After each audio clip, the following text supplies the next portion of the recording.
God morgon, gledelig at sudja så mange savnast bor herrans, at minnast til han har gjort fyrir okkom. Even i morgon god talar vid lusta, og det et ser ei kjenne fyrir god herran at han talar. Og i hesson døvun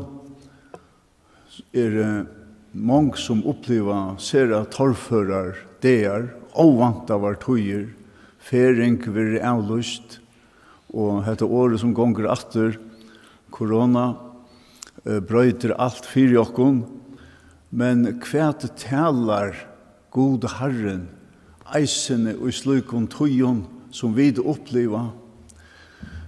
Jeg har i hodtidsen av 2 ørendon som jeg kallar mine 2 koronavers. Og ein og hver kan lesa skriftene hver dag og finna seg sutt eller søyne koronavers. Koronatøyen ei kjent av at vi kjenner ikke framtøyene. Vi vet ikke hvordan landet, vi vet ikke hvordan. Men hever til ångatøy være så leis fyrr, for jeg vet en tjei ølter at trom i Jesu føying til Isaias, så opplevde han just han veruleika at god talaie ta i veveren til djinke var okjenter. Og da fyrra koronaverset kommer fra Isaias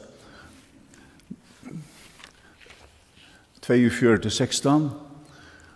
Jeg skal leia blind av ve og de kjenner ikke, av gøten og de kjenner ikke skal lede til genka. Hva så? Jeg skal for i asjon tarra gjøre myrkur til ljós og et avslatta land til slatta. Og det som ligger i Isaias av hjertet at hovast vid av en ve og en gøte vid ikke kjenner, så leier Herren. Hovast vid oppleva blindleika. Og for framman ljós og slattlende. Ta i hans herra tøy Han levde i tøy vånene, hovast at han opplevde forfylking.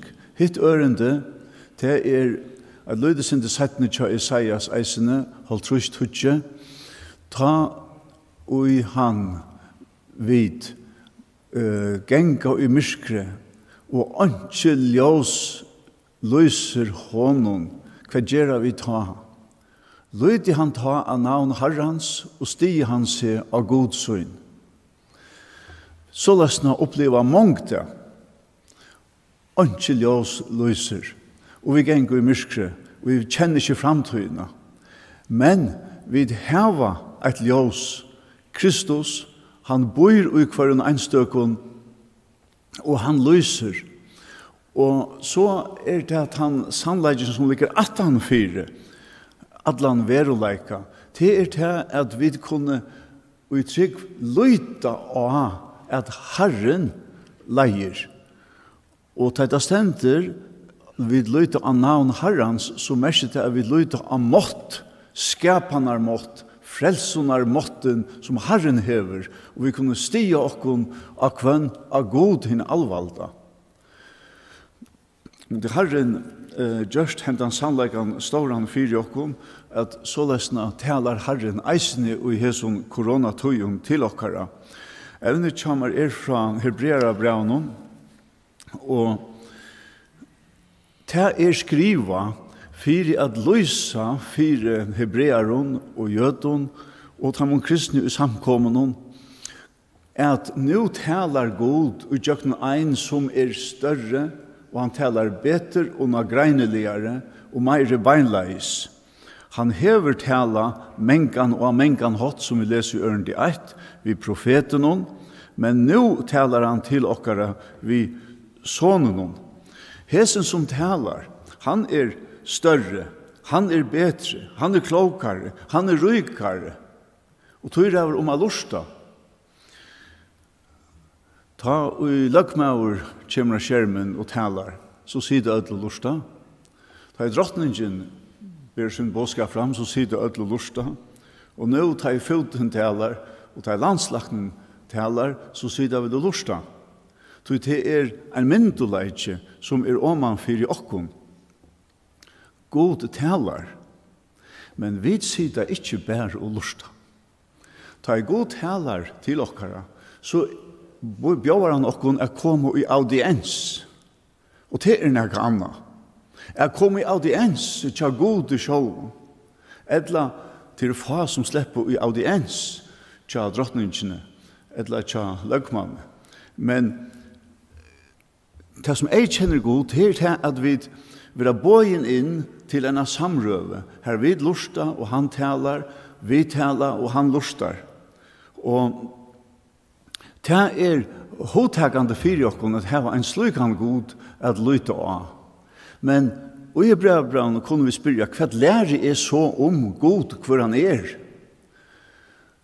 Moses opplevde at god talai, og på menga matar, og i jøkne steintalvenar, og i jøkne den brennande tornarunnen, så let okkom vera vær vi at god talar til okkara, og på imsa matar, hvor i synare støve, til skips, eller i arbeid av landet, og i ildvekre, og i lagen, god talar. Og det var ovanta at god skulle tala til Moses i jøkken tornarunnen, men han lurstai. Så let okkom lursta, og i Hebrearbraunen, så sier han okkom hvor hissen god han han talande, han lovar, det vil si han gjever okkom lyfter, han lønner okkom enta fyrir okkara favi gjerir vi gjerra, han vittnar fyrir okkom av sterskan hot, han bygger okkom opp, og han reiser okkom enta opp, han reiser Kristus opp, han vener okkom opp at liva ratt i hesen heime, God dømer eisene, og i rattvise, så ungen, nekran du skal oppleve at God årattviser. Vi bergast for rattvise. God rattviser. Og at enda så gjør han okkom fullkommen, og i Kristus. Vi rensa, vi Kristi døyrabæra blåe, og vi i Guds eion, og i Kristus. Til okkara bjarging. God talar i jøknen året som vi sita vi kvønde, nagreineliga. Og så sutja vi i Hebreabrevnen, og tog som Hebreabrevet sipar til, at God talar i jøknen skapanina. Det veldige skapanina som Sigurd skipa i til. Han talar i jøknen samviskene, inni ui okk. Han talar i jøknen profetanar.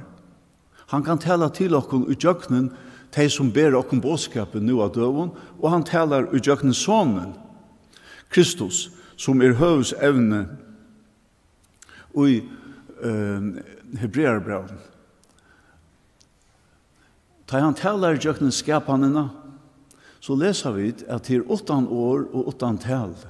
8 lov i høyrest. Det løy. At tala 8 år. Og så gonger rødt himmelsens ut alla hjørna, tala hans til enda gjerarutjes, og av himle resti hans solen i kjalt. Oi, her som solmen og nøyjan, her solen en mynd av størleika og styrke gods, som atan fyri alt, som vi opplever. God som solen. Matteus skriver at han leder sol søyna røysa opp iver ønd og gå, og leder rekne i rattvis og årattvis. Vi sutja stjøtnene og mannen, og de løysa av solarljósnen, de er mist, men de solen kommer opp fyrir okkon. Takk kvarver mannen, og takk kvarver stjøtnene. Så ta kommer en annan veruleik opp som vi opplever. Sålesne god. Han den verulige veruleiken. At han fyrer alt som vi sutja. Og en sier fyrir meg en søve at han var stadig i en sommerhuset ute av bygd og knapt la fyr streimer. Bøla mist Ikke et ljós a suttja. Og hva det gjøre? Han trillvei seg fram til et kjersteljós og en svaveldås og fikk fest ui ljóset, og så lyste han, og så trillvei han seg vid tog ljósen til en lommalikt, og han fann hana, og vid lommaliktene fann han så maten som han skulle äta og så framvegis. Men av morgonstundene, nu kommer solen opp, og kvært vi luttla ljósen, og kvært vi lommaliktene, at det måtte solene. Og tanke slå han, at såleis god tar vi sutja han.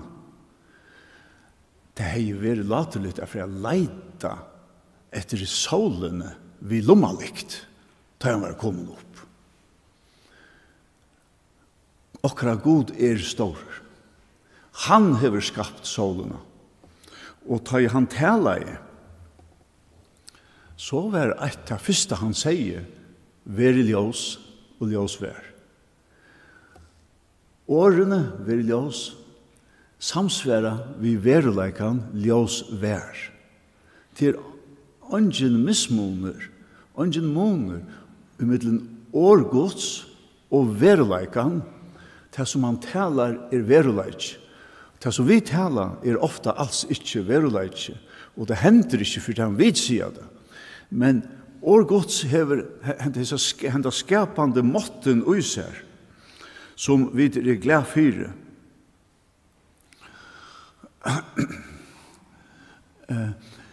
Det som vitast kan god, ligger ham jo åpe, god hever gjørst ham til åpenbærst. Åsjånlig av være hansara, bæg av ja kraft og goddomleid hansara, sast fra skapan heimsins, det skilst av verskon hansara. Og så kommer det en setning som de har vært til ånge avsøkken. Til ången, og alle gjørende som hever nægre avsøkken, til god hever tala. Han hever tala til hver eneste ein hver han så stadt. Og så taler han i jøkken samvetskene. Og vi leser at ha i heitningar som ikke har lov av naturen gjør at det som loven sier, det tar åttan at heva lovene ser sjølven lov. Tar viser jo at verske loverne skriv og gjør som tarra. Eisne samvetska tarra vittnar, og hoksanen skjønamiddelen kled til eisne verja hvor æra. Tan der god skal døme heter dolda tja menneskene, etter evangeliet munn og Jesus Kristi. God ikke årettviser. Han innsame, han kjenner hjertans hoksaner, og det nega som eiter at hei god skal døme hitt dolda tja menneskene, som vit ånge etgang til heva til. Heldur ikke tja okkun sjálvun og enn minne tja nokkun øron, men det er etter evangeliet Kristus at han gjer det. Tui ången mannamoner og i mån til evangeliet, ødel færa at heva finnje sånn part av evangeliet. Han talar i jøkkenen samvetskene, og han har skapt okkene i sånnare mynd, og hva det til, så at vi kjenner godt og ilt. Og tar vi gjør ilt, så får vi ringa samvetske, og hva det til? Det Guds tala til okkara. Og så har vi hva lukka nevna dette sitatet av Voltaire som vi råkna over fyrir å være ateister. Men i verleika han klarar han ikke å være ateister. Han klarar ikke å være ved å trykke av god. Selv om det ser ut av mennesker som han skriver som om at han gjerne vil det av nok av god. Men i sommerstøven han ærlig. Han sier, allheimeren, stjøtten himmelen, han fevner meg, men jeg megner ikke at hoksa at dette klokkeverket, allheimeren, til utan at heva ein ursmy, ein klokkare. Han sa det. Han 18fyr. Og han kommet okkur nær i Kristus. Han talar i jøkken profetaner skjøtte, høyre og gensje, og så sier profetaner Jeremias, han sorgarbundne profeteren, men tar lust av ikke etter, og bøgde ikke øyra. Og hjärsta herdist og blev ønt, og til vende bætj. Hatt han møvelagen som til okkon. Læt okkon bodja okkon og lytne. Hatt her Jeremias, den syrjande profeteren i Genève. Man ser at man hyggjer av standmyndene at han hever en tunga biri at bæra sunnum fölkje. Du tar lån så nekva hjärsta at sia dem om sannleikan om min stora god. Og Jeremias sier at hei lursta ikkje etter mer, og bagdi ikkje øyra til mun. De gjør det halsen herran. At Jeremias som opplevde hvordan vid ofta at de gode taler til okkara. Og så sier han, jeg har tullja og sent tala til tykkara, men de har ikke akta med. Det var ikke lagt, kjære Jeremias, at ombo en god som taler. Og så vidar vi i Hebreerbraunen at han talar mengan og av mengan hot til okkara. Hva det vi kunne læra, må læra? Samuel, da han var i tempelen, god talar vi han trodja før, men han var ikke greier i det. Men så lærte han en setning fra Eli. Eli sier han, har du røtten enn fra træt, så sier tala herre, tænare tøyne høyrer. Sier vi til kvann det, kvann morgon, tar vi åpna skriftene av måten i et eller kvölde, herre, tala, tænare tøyne. Her har vi vilja vid veruliga vid att vara tjänare som höra. Och ta i god kallar så gör han det ännu i det. Och kallet kommer till okkara. Det ett kall och i samkommer gods som vi eier lust etter og gjør det okkara bønarevne. Og i det ett kall til nekv ung at komme at hjelpa til i sundagsskolen. Hvor ikke melda seg til? Det kall at bæra bøtten om bådskapen. Og i det sørste bønaren til Svenniga Lofti og Birgit, her skriver han, okkon ligger av hjärsta at vitja. Men så sa jeg et nytt kall her. Okkon ligger av hjärsta at bjade ikon at rinja inn. Et nytt kall. Og okkon tarvar teknikarar at hjelpa til her i Storanmon. Det kall. Så kallet ikke bare at færa ut og færa som trobår til Kina, men til eisene at tjene her, beint nu, og til like mer hjerte at vi lusta etter kattle gods her og nu, kattle at færa opp i kåre, kattle at gjøre rent i sjælen, til nek andre kattle. Og så det noe helt personlig kattle eisene. Og det kattle til at åpne skriftene, kattle til at bya, og kattle til å komme sammen at bya mye kveld og sammen om vår herren som i morgen. Det kattle. Og vi så takksom for i ødeltikken som lusta etter det herren. Kattler å kunne komme sammen om vår. Det trofeste for herren at løna. Måtte herren signeta slutta året til okkara, kunne vi sammen Aren vid færra sunnja eit kår. Lad okkon reise okkon og sunnja Herren mun styrke 324. Herre, vi takkar der fyrir stundina, vi takkar der fyrir båre, vi takkar der fyrir vi da var sæt he atter i morgon, og vi tunnar i dord, men eisene, og vi tunnar i krossfesting. Og to rosan, som ikke fallnar i okkara hjärsta. Tu din største. Og vi takkat her, Herre, at tu av liv og vokstor, størst av undron raron, fyri okkon.